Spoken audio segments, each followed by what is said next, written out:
Relato de viagem, tá? O mundo pelos olhos do outro. Então nós vamos fazer uma atividade do livro, né, de produção de texto, que tem como o texto um relato de viagem. Então, uma viagem perfeita. Você já fez uma viagem perfeita? A viagem de Tomás com o pai, Caio, foi bem assim. Acompanhe o relato. Essa primeira parte eu vou ler, tá? Viagem de barco pela Amazônia é perfeita para ir com crianças. Para uma criança, uma viagem descendo o Rio Negro de barco durante 9 noites por um Brasil amazônico e longínquo fica marcada na grade curricular da vida. Lara, pode dar continuidade, por favor. Eu? Sim. Ok. Crianças em férias só precisam de 2 coisas: contato com a natureza e convivência com outras crianças. Continue. De preferência em um lugar distante de qualquer tipo de muvuca. Esses postulado reage ao planejamento de viagens que faço com meus filhos e, com base nele, convidei o primogênito para uma aventura amazônica. Eu leio até turistas? Até turistas. Ou até Turista. Amazonas? Turistas, tá. 9 noites descendo o Rio Negro a bordo de Jacareaçu, uma embarcação típica adaptada para transporte de turistas. João, continua. Tá bom. E lá fomos, eu e o Tomás, de 12 anos, o mais velho de 3 meninos, rumo a São Gabriel da Cachoeira, a cidade mais indígena do Brasil, no Amazonas. Continua. Já no aeroporto, encontramos o resto do grupo cuidadosamente composto, apenas adultos viajando com crianças, porém sem cônjuges. Como é? A professora ali é cônjuges? Cônjuges, que são os esposos, né? O pai e a mãe. Cuidado tomado pela agência, que veio a se provar eficaz na harmonia do convívio. Agora o Gabriel. Em poucas horas, estamos deslizando pelas águas do Negro, dormindo em cabines com banheiro e ar-condicionado, e comendo muito bem a bordo. O estrozamento da molecada acontece de imediato. Em vista à comunidade Catucho, lá dos índios Barés, assisto despreocupado à diversão e ao aprendizado do meu filho. Encaminhadas na mata, pescarias com caniço, encontros com botos e quelônicos, visitas a comunidades ribeiras, banhos de rio e muito futebol, descalço com as criançadas nativas. Obrigado. Gustavo, continua.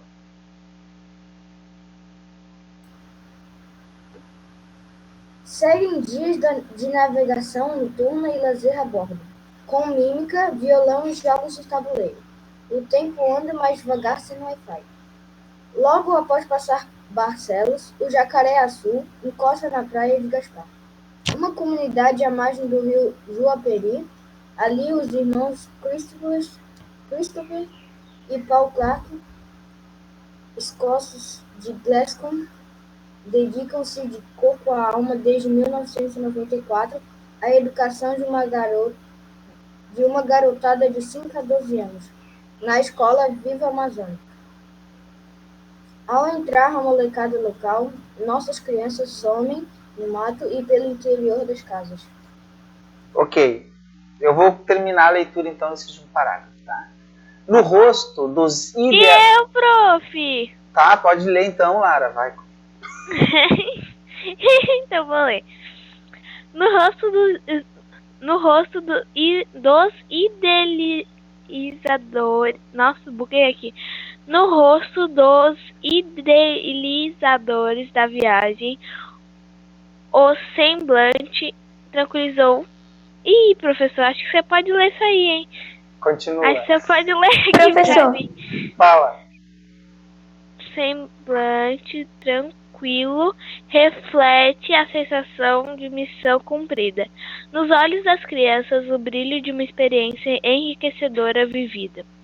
E na cabeça do pai, a certeza de que estamos navegando no rumo certo.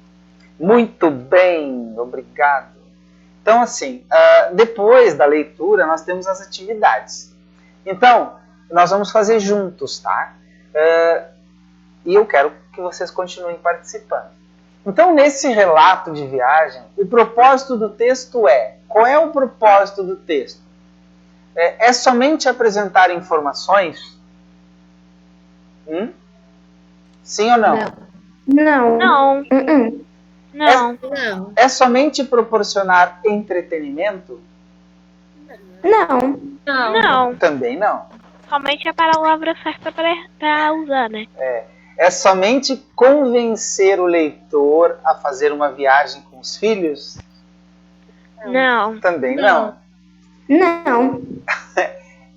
É oferecer leitura de entretenimento, proporcionando certa visão da realidade, contextualizando informações de forma abrangente e comparando-as e estabelecendo relações com outros fatos. Sim. Por coincidência, a resposta mais correta. Mas lembra do outro vídeo que a gente fez? Aqui estão as características do relato de viagem. Então, no relato de viagem, o propósito do texto é justamente isso. Tá? Proporcionar entretenimento, oferecer uma visão da realidade, contextualizar essas informações, né, de forma abrangente, comparando e estabelecendo relações com outros fatos. Aqui também, divulgar possibilidades de passeio de barco pela Amazônia está errado também. Então a resposta certa é a D. Continuando, marquem aí no caderninho de vocês. Localize no relato, agora vocês vão precisar ir para o texto. Tá? Localize no relato passagens em que? Deixa eu ler aqui. Caio Vilela se dirige ao leitor. Tá? Propondo uma reflexão. Aonde ele propõe uma reflexão? Em tudo aquilo que a gente leu. O que é reflexão? Reflexão é eu pensar sobre o que eu faço na minha vida. Sobre como a vida pode ser mais ativa ou menos ativa, melhor ou pior, mais feliz ou mais triste, mais produtiva ou não. Ele tem momento do texto que ele faz uma reflexão. Eu vou dar uma dica para vocês. Cadê o parágrafo? Está no parágrafo. Professor, não é aquele lá Eu que acho era que é pra viajar só, um negócio sozinho, sem Wi-Fi, e faça fazer mais. amigos distantes? Quem falou em Wi-Fi ali? Tá. Eu quem? Ali, exatamente. Ó. O tempo anda mais devagar sem Wi-Fi. Tá. O tempo anda mais devagar sem Wi-Fi. Isso é uma reflexão. Porque assim, a gente percebe, nós percebemos, todos nós, talvez vocês ainda, pelo fato de serem ainda crianças, não reflitam sobre isso, que muitas pessoas perdem tempo de fazer uma atividade física, de ler um bom livro, até de conversar com os seus pares, com as pessoas que eles gostam, que são pai, mãe, irmão, vizinho, um amigo, de fato, próximo, que você está jogando alguma coisa, conversando sobre algo, por causa do Wi-Fi. E aí quando você tem o Wi-Fi, tudo passa muito rápido. Isso é uma reflexão. Então, ele propõe uma reflexão nessa parte do texto. Né? O tempo anda mais devagar sem Wi-Fi. Em qual parte do texto ele explica uma situação? Vamos lá. Continuem com essa participação maravilhosa de vocês. Ele explica uma participação? Logo após passar Barcelo, não. Logo após passar Barcelo, ele está explicando uma situação. E lá fomos, eu e o Tomás, de 12 anos, o mais velho de 3 meninos, rumo a São Gabriel da Cachoeira, a cidade mais indígena do Brasil, no Não. Amazonas. Não exatamente. Ele está explicando ali, ó. Vou dar uma dica. O terceiro parágrafo. Lê para nós o terceiro parágrafo.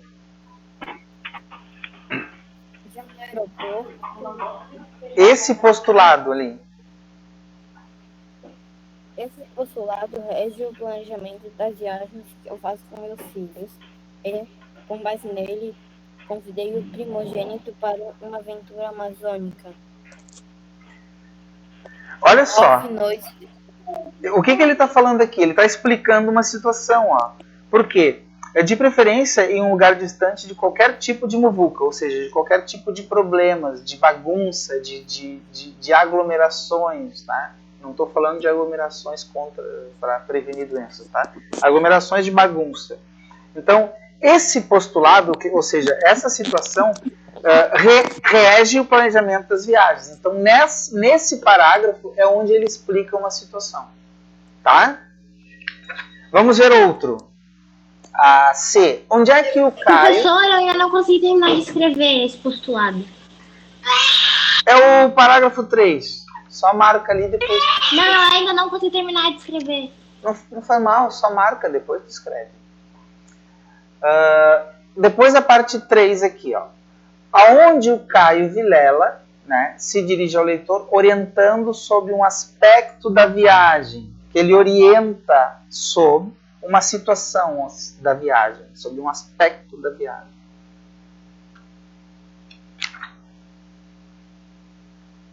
Aham.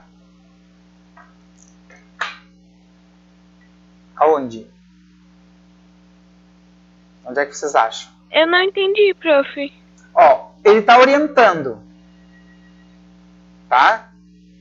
Onde é que ele faz uma orientação? Sobre um aspecto, sobre uma situação.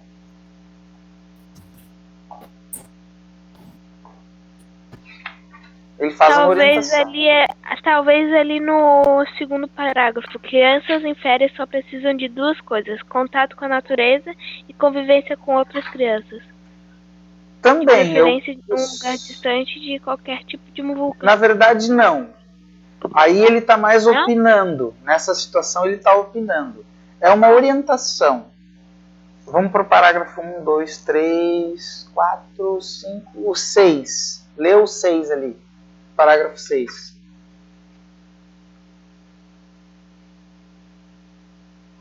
Posso ler? Pode. É em poucas horas, né? Uhum. Em poucas horas estamos deslizando pelas águas do Negro, dormindo em cabines com banheiros e ar-condicionados e comendo muito bem a bordo. O entrosamento da molecada acontece no imediato. Tá. Nessa primeira parte, até ali, ó, muito bem a bordo, ele está orientando. Em poucas horas estamos deslizando pelas águas do Negro, tá? Então, daqui a pouquinho nós vamos estar deslizando pelas águas do Negro, dormindo em cabines com banheiro e ar-condicionado e comendo muito bem a bordo. Então, essa é uma orientação. Por que ele está orientando? Porque antes ali, ó, um cuidado tomado pela agência que veio a se provar eficaz na harmonia do convívio. Então, dali para diante, ele vai orientar que em poucas horas eles vão estar fazendo tais atividades. Então, essa é uma orientação. Fala. Alguém fez uma pergunta? O professor, meu avô já foi para a Amazônia, lá no Rio Negro. Sim. Ah, tá. Depois ele tem que fazer um relato da viagem para a gente saber o que aconteceu. Em qual parte do texto ele está expondo uma situação?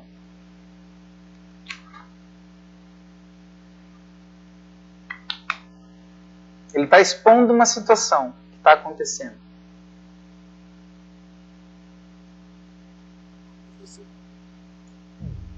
Aham. Lê o parágrafo 8 ali. 8? É. Logo? Seguem dias. Esse é o 8. Ah, ok. Seguem dias de navegação noturna e lazer a bordo com mímica, violão e jogos de tabuleiro. O tempo anda mais rápido Oh meu Deus, o tempo anda mais devagar sem Wi-Fi. Ali tá. Não precisa do tempo, tá? Anda mais devagar sem Wi-Fi. É a primeira parte. Seguem dias de navegação noturna e lazer a bordo com mímica, violão e jogos de tabuleiro. Essa é a parte que ele expõe uma situação. Então, onde é que ele opina a respeito de um assunto? Já foi lido isso, alguém já tinha falado isso, que ele opina sobre um assunto. É um parágrafo lá no começo, lá. Que ele opina sobre um assunto. É no Crianças em Férias só precisam de duas coisas. Isso, ele está opinando que as crianças em férias elas só precisam de contato com a natureza e convivência com outras crianças, né? Então, essa é a opinião, ele está opinando sobre isso. Que as crianças em férias não precisam de mais nada, né? Só de contato com a natureza, convivência com outras crianças, de preferência em um lugar distante de qualquer tipo de muvuca. É nessa parte que ele está opinando, está dando uma opinião. E onde é que ele está influenciando o imaginário coletivo? Que é para que todo mundo que está lendo tenha uma ideia, né, do que uma imaginação de alguma coisa que aconteceu na viagem dele. Imaginação de alguma coisa que aconteceu. Ih, acho que eu não entendi isso aí muito bem, não.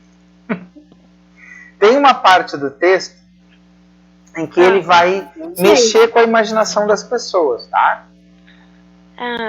Ok. Pera.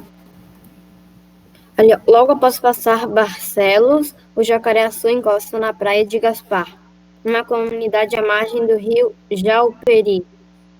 Tá, nessa parte ele tá descrevendo um acontecimento ali. Está descrevendo a comunidade, está dizendo quais são as pessoas. Tem 2 parágrafos antes lá. Tem ali, ó, em vista a comunidade Cartucho, lá dos índios Barés.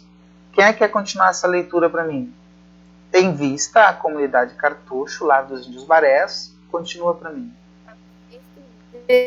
Preocupado, a diversão e ao aprendizado do meu filho, encaminhadas na mata, pescarias com caniço, encontros com botos e quelônios, vista a comunidade ribeirinhas, banhos de rio e muito futebol descalço com a criançada nativa. Olha só, nessa parte ele está descrevendo uma situação que normalmente nas cidades não acontece.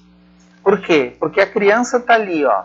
Os quelônios são tartarugas, jabutis, né?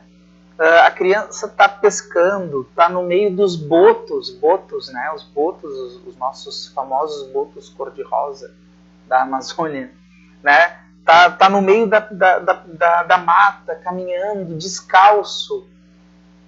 Isso é para a pessoa se imaginar numa situação dessas, né? Num lugar fantasioso, mas que existe. Tem pessoas que vivem, né, mais próximas de um mundo primitivo, que é justamente isso. Você está mais próximo da natureza, né, vivendo mais perto dos animais, como se assim fosse, né? Isso é interessante, mexe com a nossa imaginação. Depois eu quero mostrar para vocês uma coisa.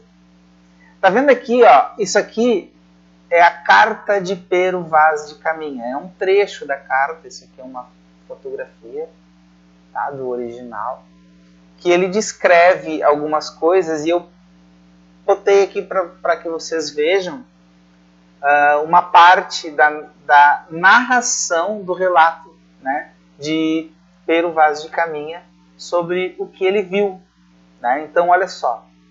Ali veríeis galantes. Galantes são homens, tá? Pintados de preto e vermelho e quartejados assim pelos corpos como pelas pernas, que certo assim pareciam bem. Ou seja, eles estavam peladão e pareciam que estavam bem. Também andavam entre eles 4 ou 5 mulheres novas. Olha aqui, está dando características, né, novas, que assim nuas não pareciam mal, porque elas também estavam se sentindo bem nuas. Entre elas andava uma com uma coxa do joelho até o quadril e a nádega, toda tingida daquela tintura preta e todo o resto da sua cor natural. Outra trazia a ambos os joelhos com as curvas assim tintas, e também os colos dos pés, e suas vergonhas, né, que são as partes íntimas, tão nuas, e com tanta inocência assim descobertas, que não havia nisso desvergonha nenhuma. Todos andam rapados até por cima das orelhas, assim mesmo de sobrancelha e pestanas. Trazem todos as testas de fonte a fonte tintas de tintura preta, que parece uma fita preta da largura de 2 dedos. Mostraram-lhes, ou seja, mostraram os portugueses para eles, um papagaio pardo que o capitão traz consigo.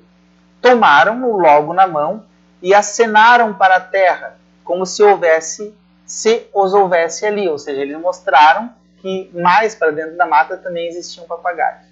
Mostraram-lhes um carneiro, eles não fizeram caso, ou seja, ignoraram o carneiro.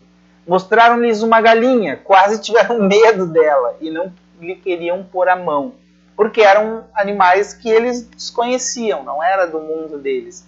Isso é um relato. Os índios? Isso é um relato. Com medo da galinha? Sim, isso é um relato, e isso é um relato histórico, tá? Isso aqui é um documento, não é só um relato de viagem, é um documento. Então, baseado nisso, que partes do relato de viagem pela Amazônia, que a gente leu, podem ter valor documental? Aí vocês podem procurar lá o que vocês acham que pode ali, isso é uma resposta pessoal, tá? Que parte ali vocês podem dizer que é um documento, né? Por exemplo, eu posso colocar como documento a situação, justamente esse parágrafo que a gente leu, tá? Que cria uma ideia de imaginário coletivo, que é um lugar onde as pessoas ainda vivem próximas da natureza. Isso é um documento. Nós estamos no século XXI e ainda existem lugares onde as pessoas ficam despreocupadas, né? Caminham na mata, pescam com caniços, encontram com botos, andam próximos de tartarugas e jabutis. Eles estão próximos de comunidades ribeirinhas muito primitivas, tomam banho no rio, jogam futebol descalço, né? Só falta eles caçar e fazer a alimentação. Ali é uma parte que pode servir como documento, ao meu ver. Vocês escolhem o que vocês acham desse texto que pode ser uma parte que pode servir desse relato como documento. Ok? Essa parte é pessoal. Tá? Aí cada um de vocês depois me manda foto do que escreveu. Na questão 4, o texto termina com o emprego de um recurso expressivo chamado metáfora. Metáfora. Que nós vimos ontem na aula passada. E esse texto aqui, essa parte do texto, é onde aparece uma metáfora. E na cabeça do pai, a certeza de que estamos, eu sublinhei a metáfora, navegando no rumo certo. Né? Na cabeça do pai, navegando no rumo certo. Como assim na cabeça do pai navegando no rumo certo? Isso aqui não é uma característica de pensamento. Isso aqui foi usado uma metáfora. Pegou a característica de uma coisa e colocou aqui no sentido figurado. Então, a certeza de que estamos navegando no rumo certo. Eu quero que vocês reescrevam essa frase utilizando esse mesmo recurso, que é a metáfora, mas com outras palavras. Então, vocês vão escrever aí na cabeça do pai a certeza. Se eu estou no rumo certo, a certeza de quê? Então, vocês vão escrever. Por exemplo, vou dar uma sugestão. A certeza de que acertamos em cheio no alvo, de que estamos no lugar certo. Tá? Então, esse é um recurso. Vocês podem escrever também e justamente me mostrar as fotos do que vocês escreveram. Tá bom? Beleza? Entenderam isso? Sim, sim.